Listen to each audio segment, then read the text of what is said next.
네, 잘 잠깐 쉬는 시간을 가졌습니다. 이어서 2부로 이제 시작을 하겠습니다.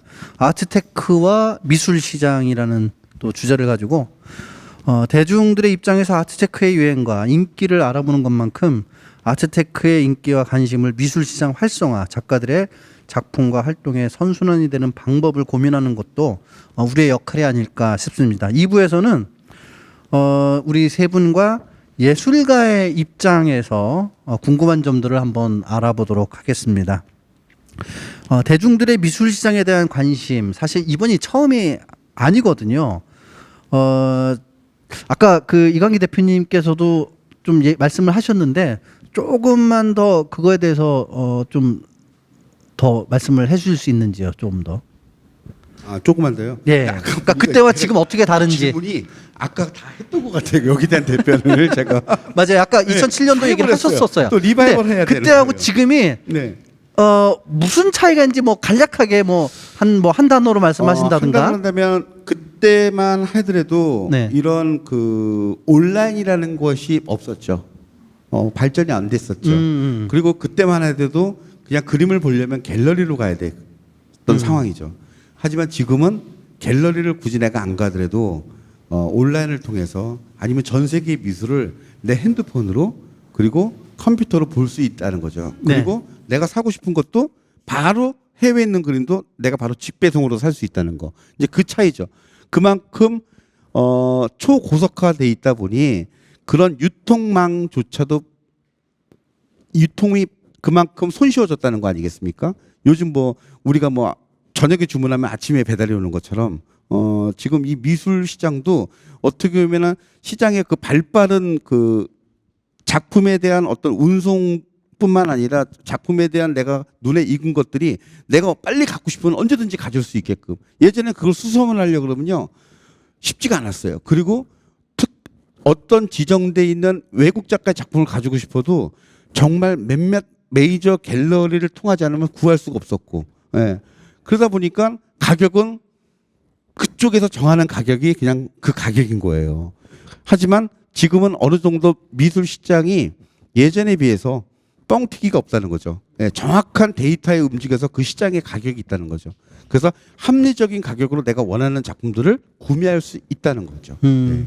정보가 더 이제 취득이 또 좋아졌고 용이해졌고 뭐 그런 것도 있는 것 같아요. 또 오늘 대구 오시면서 네. 대구 작가들 혹시 그 만나신다고 들었는데. 예. 오늘 제가 또 네. 저는 항상 뭘 하면 네. 한 가지만 하긴 뭐가 아쉬워요. 그래서 여기 와서 이렇게 보니까 대구에 제가 평상시에 이렇게 SNS를 통해서 만나고 싶은 작가분들이 대구에 다 계시더라고요. 그래서 오늘 이제 오전에 만난 작가분들이 있으시고 그리고 또 이제 저녁에 끝나고 나서 이제 저녁에 또 만나는 작가들 있고 그래서 만나면 기차를 내가 몇 시일 걸 바깥 타고 가야 될까? 만나고 내가 그냥 갈까? 밥을 먹고 갈까? 밥을 먹고 작가 작업실 갔다 여기 그러니까 데이터 보니까 제가 한 11시쯤 끝나겠더라고요. 그래서 KTX 11시 거를 끊어놓고 거의 그래서 여기 왔는데 와보니까 또 동네가 또 좋은 거예요. 동네가 좋아서 그 핸드폰을 켜고 부동산 시세를 또 쳐다봤죠. 예. 그러니까 저는 대구 여기 오늘 이 행사를 하러 와서 일단 대구 미술도 접하고요. 대구 작가도 만나고요. 그리고 이 주변에 부동산까지 제가 알고 가니까 어떻게 보면 저한테는 일석삼조의 좋은 기회구나. 이제 아트테크는 결국 어디다 겁니까? 네. 집에다 걸잖아요. 네, 부동산에 걸잖아요. 그러니까 이게 엄밀히 따지면 다 이게 다 상관되는 것 같아요. 네, 재밌습니다. 여기도 지금 주변 환경이 엄청 바뀌고 있어요. 네, 저는 여기 오면서 일대도요. 본 게 저쪽 건너편에 창고가 마음에 들더라고요. 어쨌든 간에 이런 미술 시장의 이런 뭐 현상이 지금 처음은 아니거든요. 예전에도 그런 적이 있었는데 오래 가진 못했었어요. 우리 그 실장님한테 한번 여쭤볼게요. 이런 유행이 보시기에 뭐 언제까지 갈 것 같아요? 이게 한 10년 전에도 사실 미술 시장이 굉장히 뜨거웠다가 지금 조금 내려앉았다가 지금 다시 아주 뜨거워지고 있는 상황이긴 한데 길게 본다면 저는 미술 시장은 앞으로도 좋을 것 같아요. 앞서도 잠시 언급해 주셨는데 우리 주거 환경이 변화한 것이 굉장히 중요하거든요. 대한민국의 아파트가 늘어나면 늘어날수록 빈 벽들은 많아요. 그 네. 빈 벽에 뭘 거느냐면 그 그림이거든요. 그렇다 보니까 아파트 주거 문화로 바뀌면서 우리나라 미술 시장이 생겼다고도 할 수 있고 점점 코로나도 한 몫을 하기는 했어요. 우리가 실내에 머무는 시간이 많다 보니까 가구 판매도 굉장히 많이 늘어났다고 하잖아요. 인테리어도 많이 하고 그것과 마찬가지로 앞으로 점점 내가 삶을 영위하는 공간을 나의 취향으로 가꾸고 싶어하는 욕망은 점점 증가할 것이고 그렇다면 미술 시장도 꾸준히 장기적으로 봤을 때는 좋지 않을까 그렇게 저는 생각합니다. 주거 환경, 한국의 주거 환경을 보면은요, 모든 집에 작품을 걸 수 있는 준비가 돼 있어요. 소파 뒤에, 침대 뒤에, 그리고 식탁 옆에 다 거기는 그 빈 공간으로 있던지 뭘 채워놨거든요. 그래서 작품을 걸 수 있는 준비는 다 돼 있어요.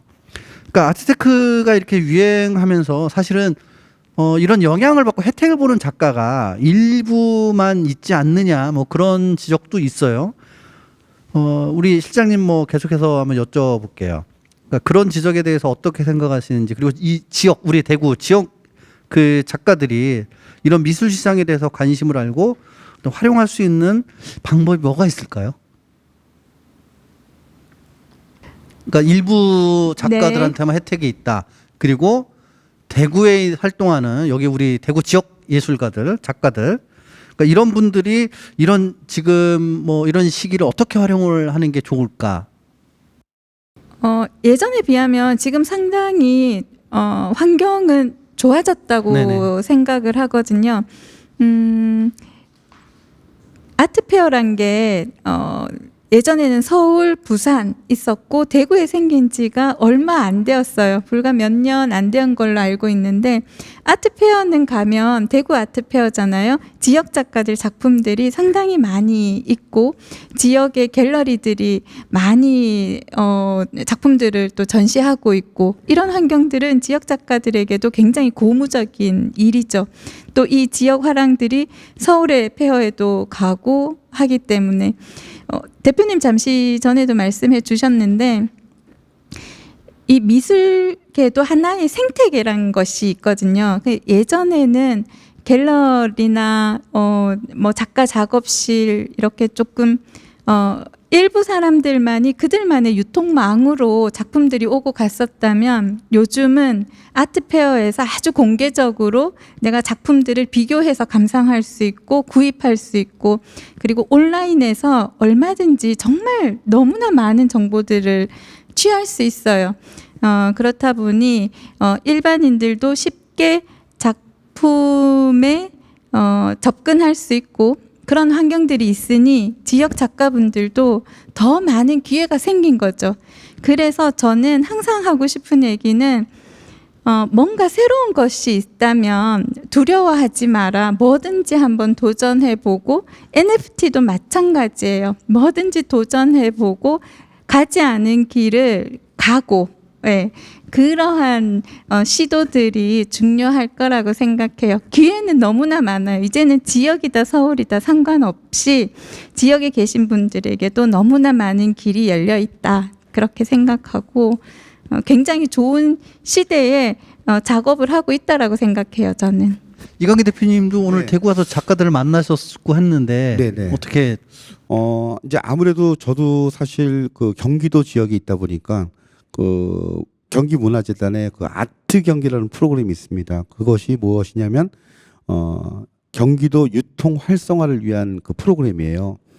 근데 제가 항상 경기도한테 얘기하는 게 작가들을 선정을 해줍니다. 근데 제가 이번에 그 조금 뭐라고 좀 했어요. 뭐라고 했냐면 심사 기준을 정확히 했으면 좋겠다. 작가 미술관 실험 아트 경기를 실험적인 작가를 뽑는 데냐 아니면 유통 활성화를 위한 작가들을 위한 프로그램이냐 명확하게 해서 유통 활성화 될 수 있는 아트 경기 작가들을 모집을 해갖고 해야지 이곳에 실험적이고 뭔가가 좀 뭐랄까 행위적이고 그런 걸 하면 그걸 행위 미술을 어떻게 판매하느냐. 그러니까 심사위원 구성들도 좀 잘해줬으면 좋겠다. 근데 그 얘기는 뭐냐면 대구도 여기에 지금 정말 우수의 갤러리들이 많잖아요. 그래서 유통 활성화할 수 있는 지원 프로그램들을 지역에 있는 상업 갤러리들이 결국 판매하는 건 제일 잘합니다. 결국은 그 대구 작가들을 어떻게 하면 많이 홍보하고 많이 유통이 될 수 있게끔 해주냐. 그러면 대구 지역에 있는 갤러리들을 통해서 프로그램을 만들어서 거기에 지원을 해주고 지원한 금액을 갖고 이 대구 작가들을 자기들이 전속 작가 있는 작가들이나 아니면 거기에 잘 매칭을 시켜서 그 대구 지역 작가들을 홍보를 해주고 팔로를 만들어주고 그곳에서 대구 지역 작가들을 스타를 만들어주는 그런 프로그램이 좀 필요하지 않을까. 그런 거는 좀 지자체에서 좀 적극적으로 그리고 저는 항상 얘기하는 게 그겁니다. 꼭 대구면 대구, 경기도면 경기도. 왜 경기도에 국한되어 있느냐? 꼭 홍보를 꼭 경기도에서만 하느냐?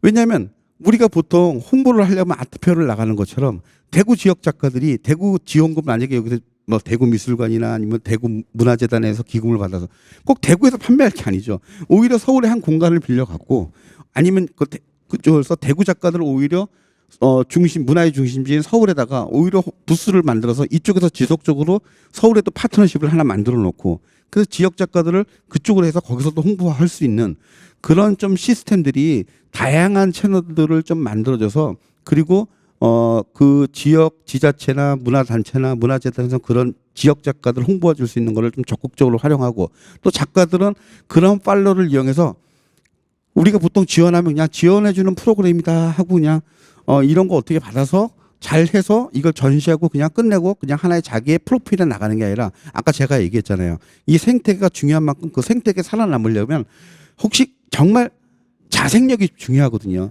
스스로도 정말 치열하게 어떻게 하면 내가 이곳에서 살아남을 것인가. 작가로서의 그 치열함이 있어야 된다고 봐요. 연기자 할 때도 저도 그러거든요. 작가로서 내가 한 드라마에 나도 내가 어떻게든지 내가 치열해야 되는 것처럼 정말 고요 속에서 치열함을 보여준다고 저는 생각을 해요.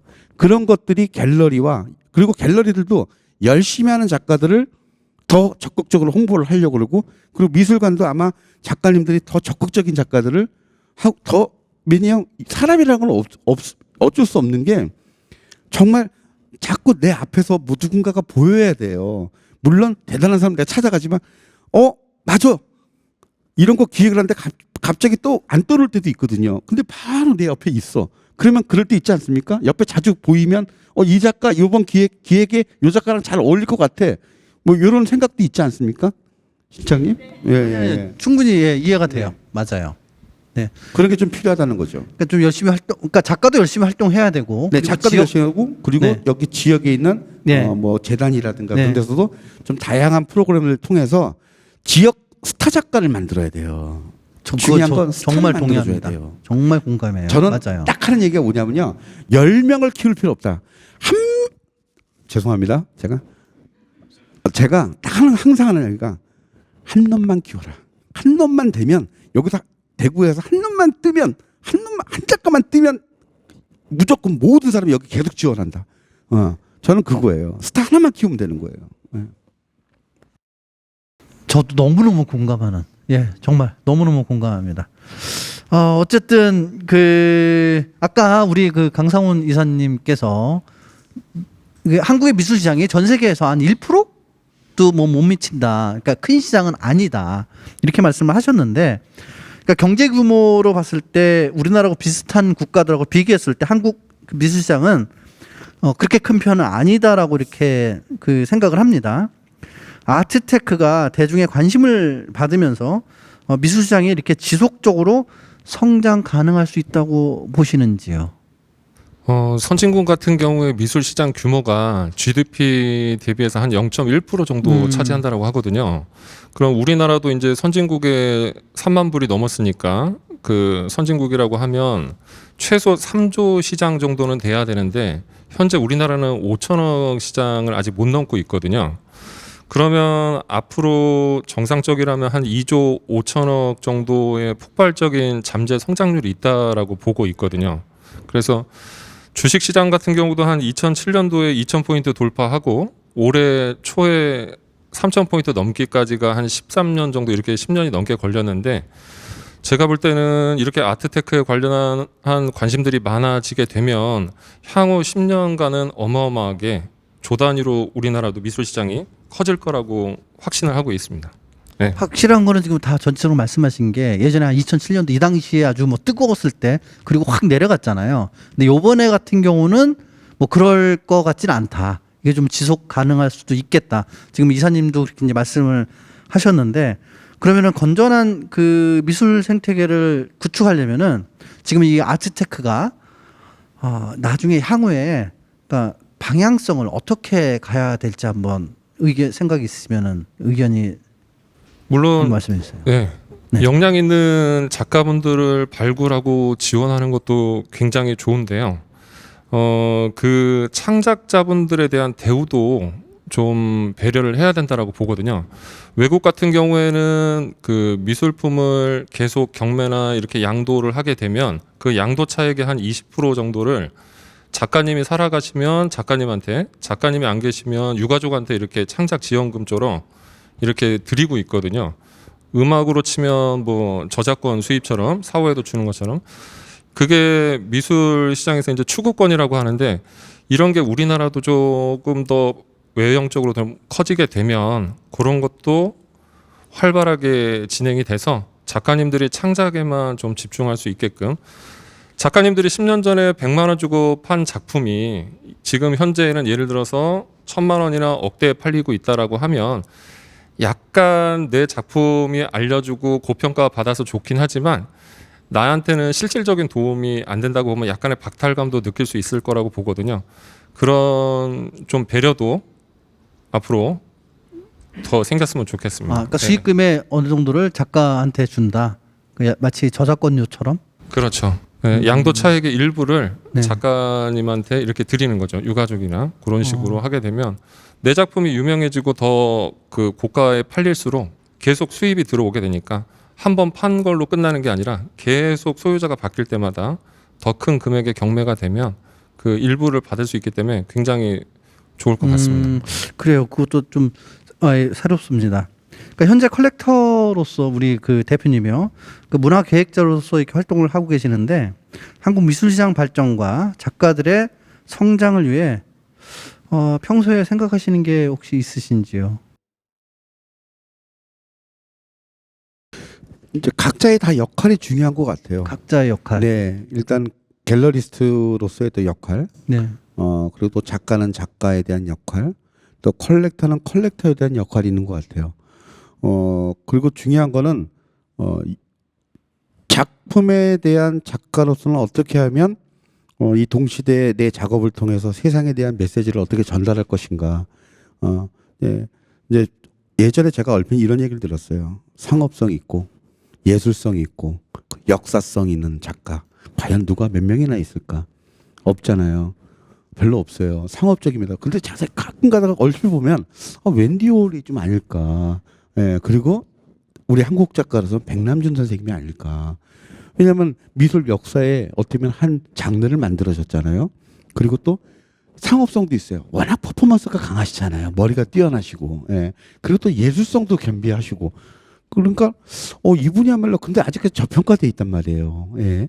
그런 것처럼 각자가 가지고 그 중에 이제 하나만 가지고 있는 작가만 있어도 대박이다.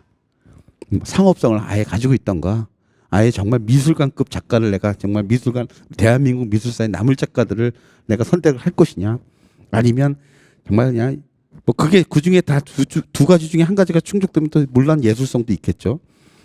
그런 작가를 선택할 것이냐. 결국은 작가는 작가의 역할에서 충실하지만 결국은 이 작가를 결국 좋은 작가 옆에는요 항상 좋은 화상과 좋은 컬렉터들이 있었어요. 그래서 컬렉터들이 얼마만큼 이 미술 문화를 지금 현재 뜨거운 이 아트테크의 이 열풍을 정말 재테크로만 생각할 것이냐, 아니면 컬렉터로서의 내 삶을 유지하면서 살아갈 것이냐. 그래서 그 컬렉터, 결국은 이 사회 구조가 중요한 것 같아요.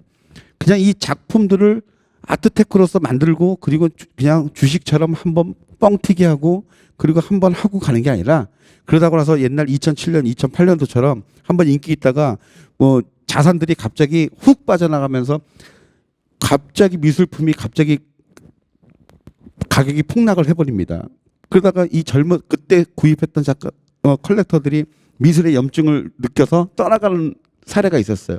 지금 얼마나 좋습니까? 컬렉터들이 막 유입되고 있어요. MZ세대 컬렉터, 기성세대 컬렉터들까지 유입이 되고 있는데 결국은 이 컬렉터들을 잘 잡아두는 프로그램들이 또 필요한 거예요.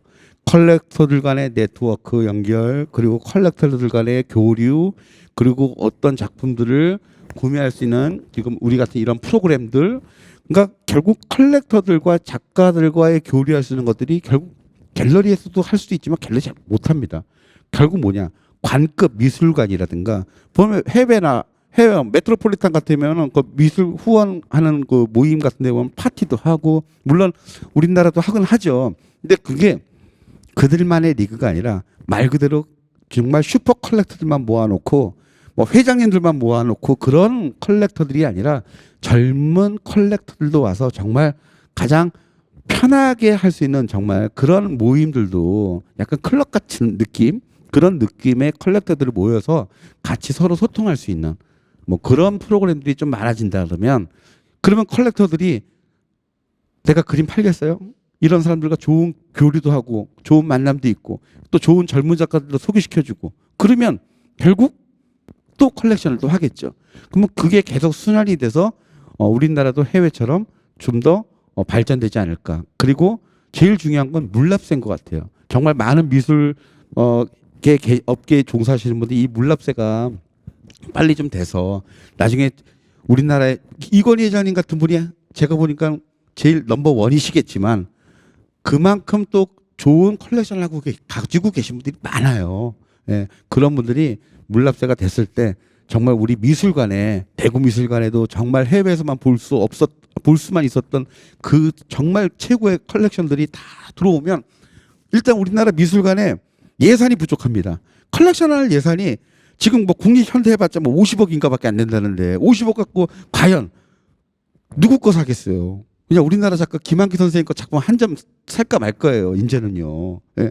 근데 해외 컬렉션 그러면 결국 많은 우리 시민들이 미술관에 좋은 미술관이 작품들이 소장이 돼야 구경을 오는데 지금 그나마 이건희 회장님께서 많이 기증을 해주셔갖고 사람들이 이렇게 오늘도 보니까 뭐 2만 명이 오고 몇만 명이 온 것처럼 결국 미술관이 많이 지고 그리고 쉽게 해서 뭐 자코메틱 사실 미술관 만약에 추구권이 없었어요. 만약에 이건희 회장님 컬렉션이 해외로 다 빠져나갔어요. 심지어는 그 이건희 컬렉션이 나왔을 때 유수의 경매사들이 다 눈독 들이고 있었어요. 자기네 경매사 다 나오기를. 근데 그게 모을 때는 힘들었지만 한 번 나가고 나서는 영원히 들어올 수가 없는 거예요, 이제. 근데 그런 해외 뭐 자코메틱이라든가 프랜시스 베이컨 같은 거 그런 거 막 1,000억짜리 이런 작품들 그 당시에는 뭐 얼마 안 줬겠죠. 지금 한 1,000억이 되니까 1,000억 이상의 가치를 갖고 있으니까. 그러면 해외 유수의 그 자코메틱, 뭐 프랜시스 베이컨 그런 걸 학술적으로 연구하는 큐레이터 학예사들이요. 이 작품을 보러 한국에 올 수밖에 없는 거예요. 그럼 한국에 와서 또 그러면 한국 그 작가들만 봅니까? 온 김에 한국 작가들도 좀 봅시다. 그럼 한국 작가들도 한번 둘러보고 그다음에 그 한국 작가들 왔다가 그냥 가나요?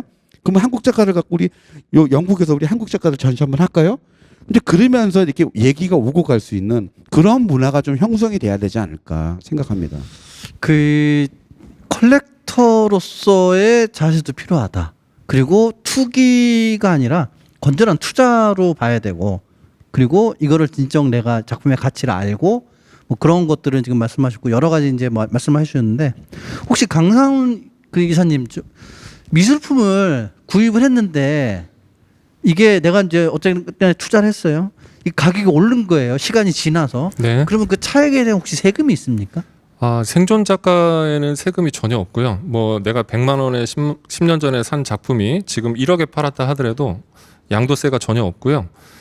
만약에 작가님이 돌아가셨을 때는 6천만 원 이상에 해당하는 그림에 대해서만 양도세가 매겨지는데 예를 들어 내가 10년 전에 1,000만 원 주고 산 작품이 네. 현재 1억에 내가 딴 사람한테 팔았을 경우에 6천만 원 이상이니까 세금을 내게 되거든요. 그 작품은. 근데 내가 1,000만 원에 사서 1억에 팔았으니까 9천만 원에 대한 네, 세금이 차익이 아니고 있잖아요. 네. 미술품은 특이하게 1억 이하는 90%를 공제를 해줘요. 9천만 원을 빼면 1,000만 원의 양도 차익이 발생했다는 생각을 하고 여기에 기타 소득세 22%만 붙거든요. 그러니까 부동산 양도세랑 비교하면 반의 반도 안 됩니다. 예. 훨씬 괜찮. 이게 이제 우리나라 미술 시장을 좀 활성화시키기 위해서 네. 정부에서 많이 세제 혜택을 준다라고 보시면 그러네요. 되죠. 네. 뭐 일가구 의주택처럼 뭐 일가구 두 작품 뭐 그런 거 없잖아요. 네, 그죠? 몇 작품을 갖고 있어도 상관없는 거 아니에요. 네, 네. 그거에 대해서는 세금 제도는 이런 부동산이나 다른 어떤 그런 사실 뭐 강남이다 뭐 강남은 뭐 규제가 도시 뭐 아직 미술에 대해서는 규제라기보다는 오히려 더 활성화에 지금 초점이 맞춰져 있는 게 맞나요? 맞습니다. 아직까지는 장려를 많이 해주고 있고요. 한 2년 전만 해도 법인 같은 데서 미술품을 구매하면 네. 비용 처리를 해줬거든요. 그게 이제 점당 500만 원 이하였는데 2년 전에 그게 1,000만 원까지 올려 상향 조정이 됐거든요. 점당 1,000만 원 이하의 작품을 법인에서 구매를 하면 법인 자산임에도 불구하고 비용 처리를 해주기 때문에 미술품을 많이 이렇게 판매 가능하도록 이렇게 법에서 많이 혜택을 주고 있습니다. 네. 그리고 물납세 말씀하셨는데 물납세도 이게 법으로 좀 이렇게 입법 처리가 돼야 된다라고 이제 주장을 하시는 거고요. 그 물납세가 그러면은 그러니까 물납세라는 게 미술품을 세금을 대신 미술품으로 내는 걸 말씀하시는 거잖아요. 네, 그 부분에 대해서는 우리 또 하계 실장님께서 또 자세히 아실 텐데. 아니 자세히는 모르고요. 네. 이 물납세라는 게 결국 뭐 그 작품으로 뭐 상속세를 대신해서 네네. 물건으로 이제 낸다 물납세인데 이 물납세가 이루어지려면 작품에 대한 정확한 가치 평가가 이루어져야지 돼요. 그 작품에 대한 정확한 가치 평가가 이루어지려면 미술 시장이 튼튼해야 됩니다. 모든 사람들이 어느 정도는 객관적인 기준으로 이 작품은 1,000원이야. 이 작품은 5,000원이야. 그게 돼야지 물납이 가능한 거죠. 나는 이거 5,000이야 하는데 다른 사람은 아니야 그거 1,000이야. 그러면 5,000원 기준으로 해서 세금을 계산해서 그 작품을 국가가 받을 수가 없죠. 그렇죠. 네, 그래서 물납세랑 시장은 굉장히 관계가 차이가 깊습니다. 아. 결국은 그래서 미술 시장이 튼튼해져야지 물납세도 가능을 한 거죠. 네, 그렇죠. 세금이랑도 연결되는 그렇죠. 부분이. 그래서 이제 그 물납세 기준이 이제 아무래도 그 뭐 심사 기준이 이제 정확해야 되겠죠. 이제 네. 그것들이 이제 전 세계의 미술품 거래에 대한 그 평가 기준들이 있어요. 그래서 우리가 얘기하는 그런 거는 우리 젊은 작가를 작품을 가지고 작품으로 봤을 때 훌륭하지만 가격을 매길 수가 없잖아요. 네. 그러니까 시장에서 허용되는 누가 봐도 이 정도는 미술관급이다. 우리가 뭐 샤가를 갖고 뭐 고흐의 그림을 갖고 이거 추정하기가 힘들어. 어느 정도 작품 보면 다 데이터가 나와 있거든요. 그러면 그 정도의 그거를 내가 뭐 20년 후에 만약에 내가 정부에 기증을 한다. 그러면 그 기증할 시에 전체적인 시장의 흐름에서 뭐 100으로 봤을 때 한 80 정도 이렇게 하면 가장 현명하지 않을까. 그러면 그런 것들을 가지고 이제 본인의 이제 뭐 상속세라든가 뭐 그런 거를 좀 감면해주면 그런 우수한 작품들이 이제 우리 국공립 미술관에 이제 기증이 되면 우리 국민들이 정말 좋은 작품들을 향유할 수 있는 향유권을 우리가 어떻게 보면은 가질 수 있는 거죠. 그게 시장에 도움이 된다는 말씀이신 거죠. 그러니까 네. 미술 시장 전반적으로 요즘 말하는 뭐 미술품 투자라든가 이런 거에도 그렇게 되면 어떻게 도움을 되냐? 줄 수, 영향을 줄 수 있다. 좋은. 그러면 내가 항상 수장고에 있던 미술들이요. 네. 세상 바깥으로 나오기가 쉬운 거죠. 네. 음. 그러다 보면 어떻게 됩니까?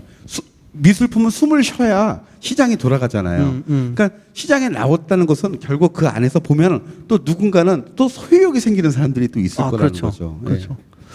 맞아요. 그 미술품이라는 게 뭐 우리가 아파트처럼 공시지가가 있는 게 아니기 때문에 이게 가격을 객관적인 누구나 다 인정할 수 있는, 예를 들면 정부에서 그걸 대신 세금 금액 대신 작품으로 받더라도 이게 이해할 수 있는 서로 그 어떤 객관적인 가격 형성이 돼야 되는데, 그쪽에서는 이거 5천만 원짜리, 이거 우리가 보기에는 이거 1,000만 원짜리인데 이러면 이제 어떤 그 문제가 생기겠죠, 서로 간에. 그런 것들이 좀 정리가 돼야지 아마 정부에서도 국가에서도 이거를 물납세라는 거를 뭐 입법 처리를 하고 합법적으로 이렇게 운영될 수 있는 그게 될 것 같고 그게 돼야지 또 미술 시장이 더 좋아지고 그 강성훈 이사님 보시기에도 어떤 물납세라는 것이 어떤 미술 시장에 좋은 영향을 뭐 미칠 거라고 생각하세요? 당연히 미술 시장 활성화에 도움 많이 되고요. 근데 단지 이제 예전에 제가 알기로는 체납 관련해서 네. 그 자산가 이제 체납이 많은 분은 이제 재산 압류하는 과정에 미술품 고가가 나왔는데 그거를 공매를 통해서 이제 하려고 봤더니 이게 위작 논란이 있어서 이게 이제 물납으로 받아주는 거에 대한 한계점이 있는 거죠. 위작 논란 때문에. 그런 것도 있고 아직까지 그거가 우리나라에서 물납이 적용되려면 조금 시간은 걸릴 것 같은데 해외에서도 일부 국가만 인정을 하고 있어서 우리나라도 조금만 더 활성화가 된다면 더 논의가 될 것 같습니다. 네. 우리 실장님은 위작 보신 적 있으세요? 아니요. 아직까지는 없습니다. 예.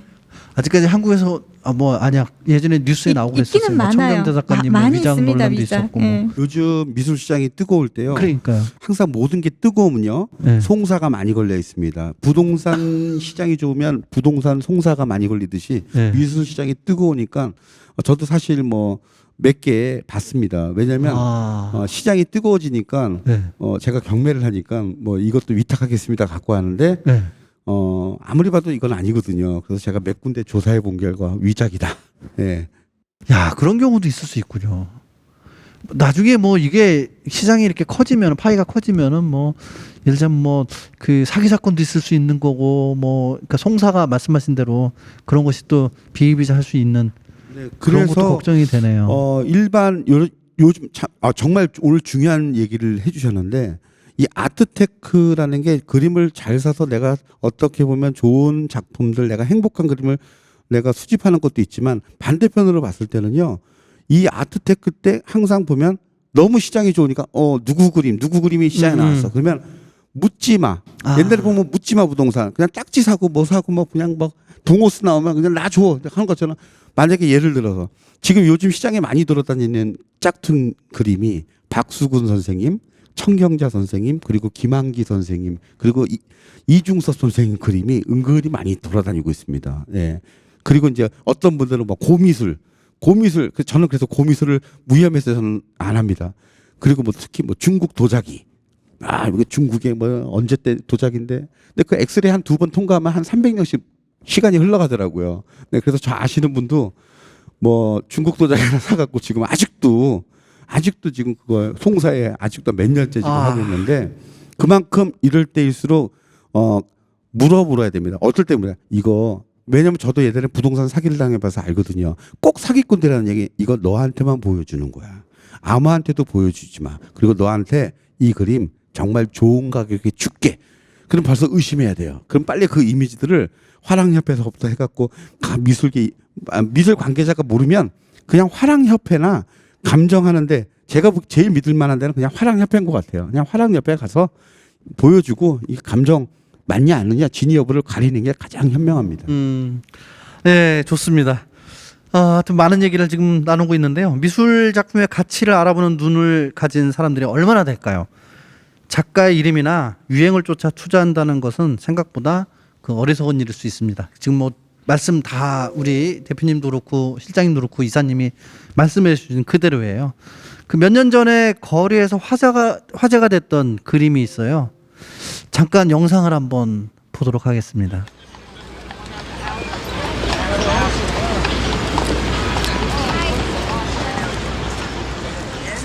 작가의 이름도 작품에 대한 설명도 없이 그냥 덜렁 전시된 작품이 판매되고 있습니다. 가격은 $60라고 이렇게 적혀 있어요.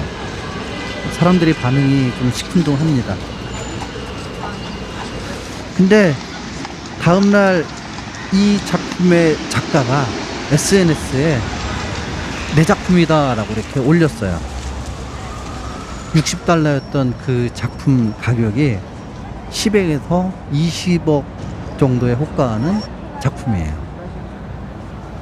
이 사람이 누구냐면은 바로 뱅크시라는 그 작가의 작품입니다. 뭐 가끔 뉴스에 이렇게 나오고 합니다. 어느 날 아침에 봤더니 우리 집 담벼락에 누가 그림을 그려놓고 갔는데 그게 뱅크시의 작품이었고 이 사람은 그 집을 팔려고 내놨다가 걷어들이고 거기다가 그러니까 집 가격이 갑자기 뭐 어마어마하게 올랐다는 그런 뉴스도 아마 보셨을 거예요.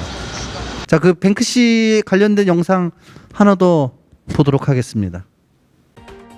스카프를 두른 할머니의 재채기에 틀니가 날아가고 지팡이와 지갑도 놓치는 그림인데요. 얼굴 없는 예술가로 유명한 뱅크시가 그린 벽화입니다. 영국에서 가장 가파른 주택가로 꼽히는 브리스틀의 한 마을 도로의 특징을 살려 익살스럽게 표현했는데요. 자, 그런데 뜻밖의 횡재를 한 주인공이 있습니다. 벽화가 그려진 집주인 에일린 마킨 씨. 벽화 덕분에 집이 관광 명소가 되면서 우리 돈 4억 3천만 원 하던 집값이 72억 원으로 약 18배가 껑충 뛰었다고 하는데요. 돈벼락을 맞게 된 집주인, 집을 팔려던 계획도 취소하고 그림이 훼손되는 걸 막기 위해 투명 보호막까지 설치했다고 합니다.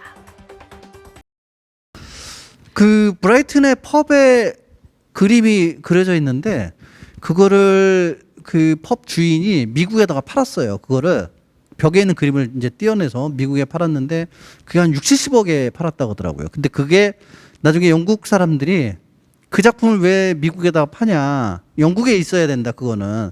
그래서 술집 주인은 그 그림을 팔고 거기다가 복사로 해가지고 똑같이 이렇게 해놓고 왜냐면은 술집 주인은 그것 때문에 손님들이 엄청 늘어난 거예요, 술집에. 근데 영국 사람들이 그걸 왜 미국에 가져가냐, 미국에서 경매하느냐, 영국에 와 다시 영국 사람이 그걸 구입을 해서 영국에 그 있다고 이렇게 얘기를 합니다. 뭐 이런 그 이슈가 된 영상들도 있었고 이런 뉴스들도 있었는데 어쨌든 간에 그 오늘 아트테크 열풍이 어떤 그들만의 파티가 아니라 미술가와 미술시장 관계자 그리고 그림을 좋아하고 사랑하는 모든 사람들이 이제 함께 성장하고 활기 있게 어떤 이 시장에 희망을 가졌으면 하는 기대가 있습니다.